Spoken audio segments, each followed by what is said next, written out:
Actually, I probably can't open it like that. Really?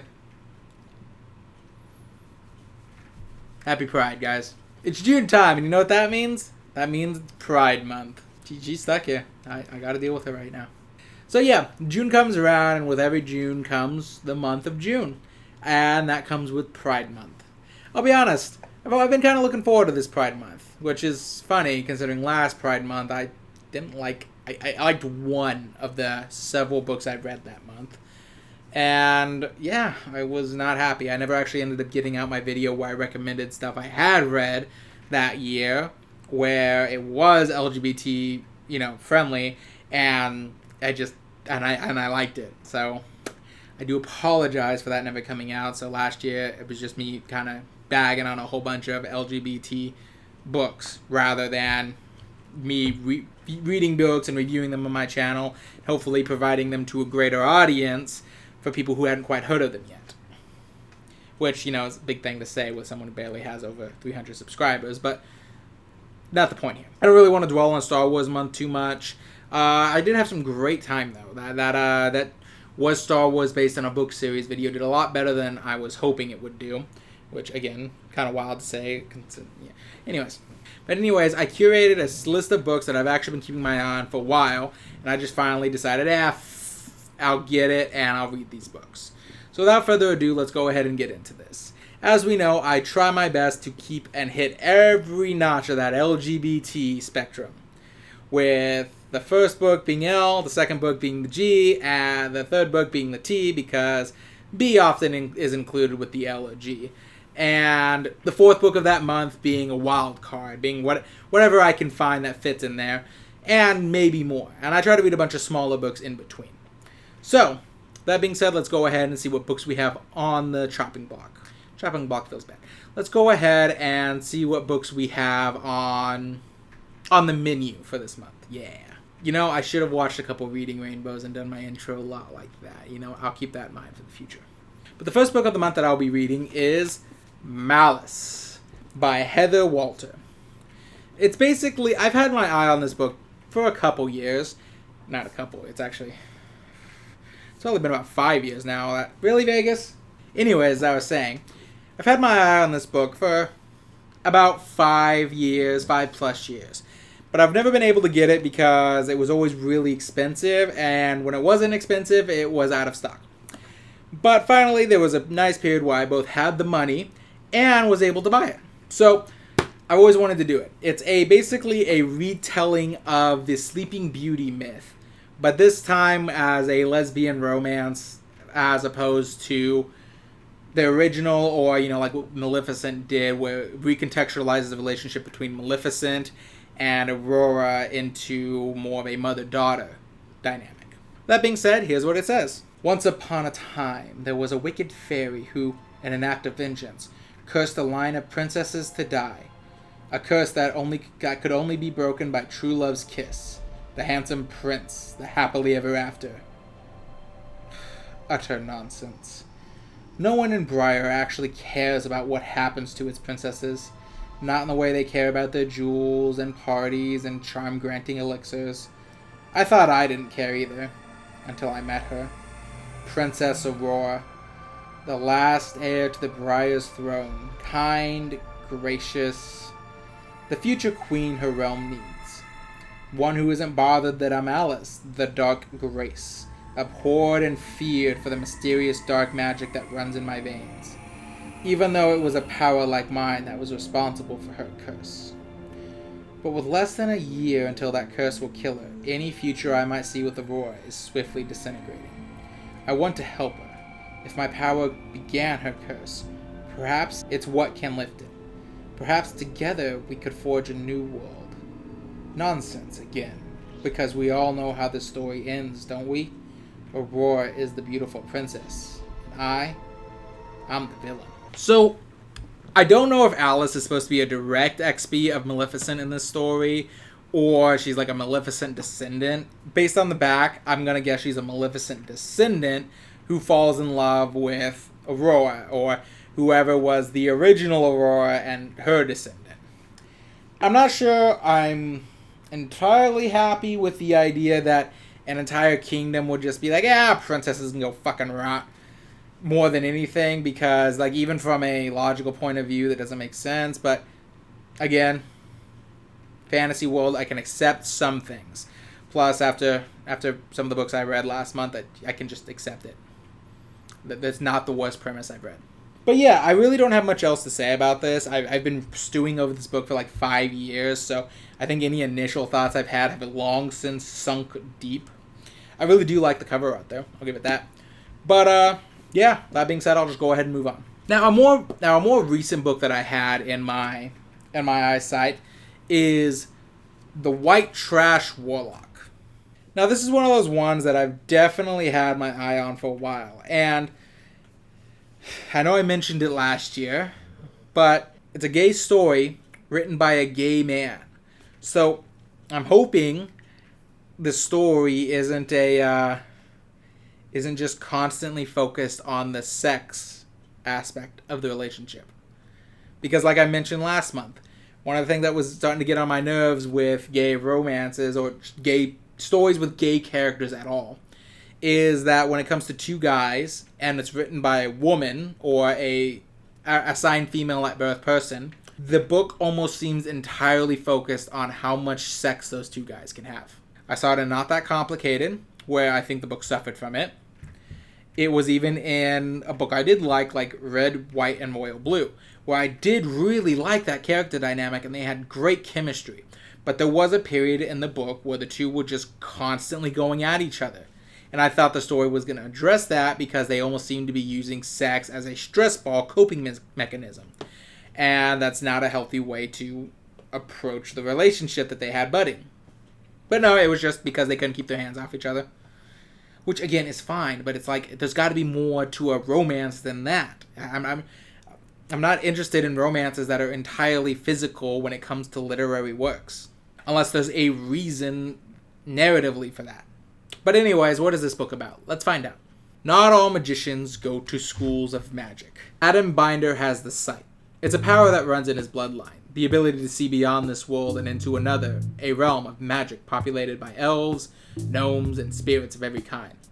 But for much of Adam's life, that power has been a curse, hindering friendships, worrying his backwoods family, and fueling his abusive father's rage.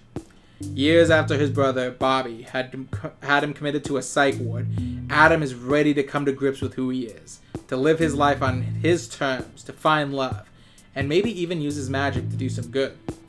Hoping to track down his missing father, Adam follows a trail of cursed artifacts to Denver, only to discover that an ancient and horrifying spirit has taken possession of Bobby's wife. It isn't long before Adam becomes the spirit's next target. To survive the confrontation, save his sister-in-law, and learn the truth about his father, Adam will have to risk bargaining with very dangerous beings, including his first love. So based entirely on that, it almost comes off like a Dresden Files-esque story, which I already acknowledge will probably be a little of an unfair descriptor of that book, but it does feel accurate based on what I've read so far.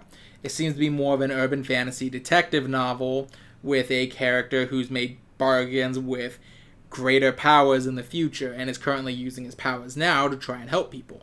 It's not a bad comparison, it's just it seems like there's some similarities here, you know?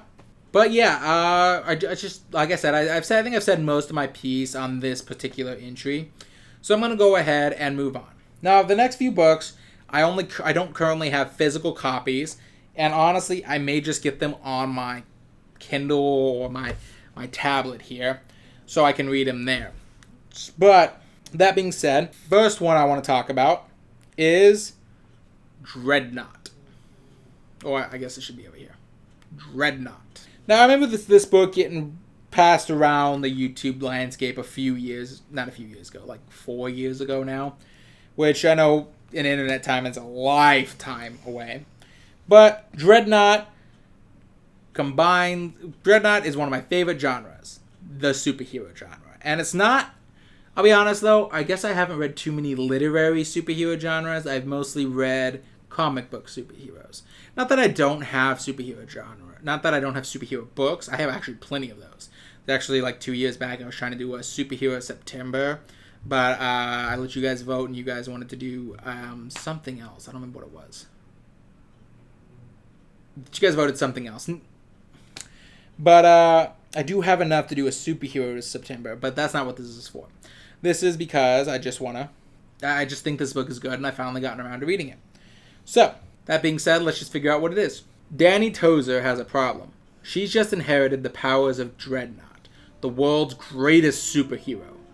Until Dreadnought fell out of the sky and died right in front of her, Danny was trying to keep people from finding out she's transgender. But before he expired, Dreadnought passed on his mantle to her, and those second-hand powers transformed Danny's body into what she's always thought it should be. Now there's no hiding the fact she's a girl. It should be the happiest time of her life, but Danny's first weeks finally living in a body that fits her are more difficult and complicated than she could have imagined. Between her father's dangerous obsession with curing her girlhood, her best friend suddenly acting like he's entitled to date her, oh boy, and her fellow superheroes arguing over her place in their ranks, Danny feels like she's in over her head. But she doesn't have time to adjust. Dreadnought's murderer, a cyborg named Utopia, still haunts the streets of Newport City, threatening destruction. If Danny can't sort through the confusion of coming out, master her powers, and stop Utopia in time, humanity faces extinction. All in all, sounds like a pretty good book. I laughed at the best friend one because that's just a thing in superhero books in general. It's kind of like if you introduce a best friend of the opposite gender, that means they're gonna date that superhero eventually. And I think it'll be kind of interesting to see how the book decides to address that a little bit. Completely disconnected from anything to do with LGBT of this. That sounds funny, actually. But otherwise, this book actually kind of reminds me of... I'm not sure how many people are familiar with him, but there's this online interactive novel website called Choice of Games. And for a while they had... I don't remember the name of it, but for the while they had a series going on where you played superheroes, where you played a superhero character and went through. And honestly, reading that description, I'll post obviously what it is right here because I'm doing this all off the cuff. I don't look it up, but it reminds me a lot of this series and my time playing through that as my characters. So I'm kind of wondering if maybe the author took some inspiration from that when they were writing this book too. Or maybe it's just me connecting dots where there's none to be connected. I'll never know. But overall, I think that's what... I'm excited to read this one. I love superheroes, so let's go ahead and see it. This isn't the first superhero book. Well, I guess that's unfair to say because technically it was more Free Comic Book Day that I read it. So the first trans superhero I actually read about was... which was Galaxy's Prettiest Star, a alien princess disguised as a human boy. And I'll be honest, I didn't pick this up knowing it was a transgender story, even though the fact that she's very clearly wearing a transgender flag on her shirt, I didn't know this book was transgender when I bought it. So that's a little fun fact about how unobservant I can be at times. So just... But yeah, so it won't have the distinction of being the very first transgender superhero story I've read, but it'll be an interesting read regardless, and I'm interested to see where this goes. So, what's going for the last book? I don't know how many Mondays there are in June, so I'm just doing 4, and anything else will be a surprise. So the last book, because I actually do have more than a couple books lined up that I kind of want to get to, and I just hope I have enough time to get to them, but I'm not going to promise them like I do with these ones. The last book, I'm not really sure what exactly it is. I think it's a lesbian, or I guess I should say sapphic. I think it's a sapphic novel, but at the same time, it's a cosmic horror story. So I'm not entirely sure what it is, but it's The Dead Take a Train. This was a book released 2 years ago on October 3rd of 2023. By a pair of authors, Cassandra Carr and Richard Kadri. Kadri? Whatever. Now, of all the books I've chosen, this is the longest one, which is why it's near the end of the month. But, to read it out for you guys, and before I read it out, one of the main reasons I want to read this book so badly is I love that cover art.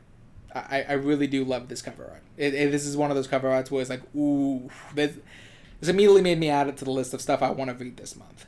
And that's why I review cover art, by the way. I know cover art isn't always in the author's choice, and that's why I don't tend to hold it against the book itself and its final rating. It's more as a caveat. But this is why cover art is so important. I love this cover art. I love this cover art so much that I want to read the book. What is this book actually about? Well, Julie is a coked up, burnt out 30-year-old whose only retirement plan is dying early. She's been trying to establish herself in New York City magic scene, and she'll work the most gruesome gigs, exorcise the nastiest demons, and make deals with the cruelest gods to claw her way to the top. But nothing can prepare her for the toughest job yet, when her best friend Sarah shows up at her door in need of help. Keeping Sarah safe becomes her top priority.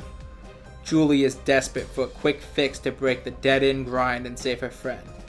But her power grab sets off a deadly chain of events that puts Sarah and the entire world directly in the path of annihilation. Like I said, I don't know exactly what angle of LGBT it's approaching here. Based on the fact that the two characters in the synopsis are female, again, I assume it's sapphic in some way. But I might be surprised by what it is. That's pretty much all I know about the book is what I've read on the back. But with that being said, I'm looking forward to this. I want to see where it goes. I'm hoping this and White Trash Warlock are good plays off each other. And yeah, I don't really think I have much else to add to this. So I guess with that being said, I got nothing else to say. I hope you guys are excited for this month, and I hope the books of this month are much better than they were last year. So that being said, just remember, with every book comes an adventure, and every adventure is worth having, even the bad ones. See you later, everyone.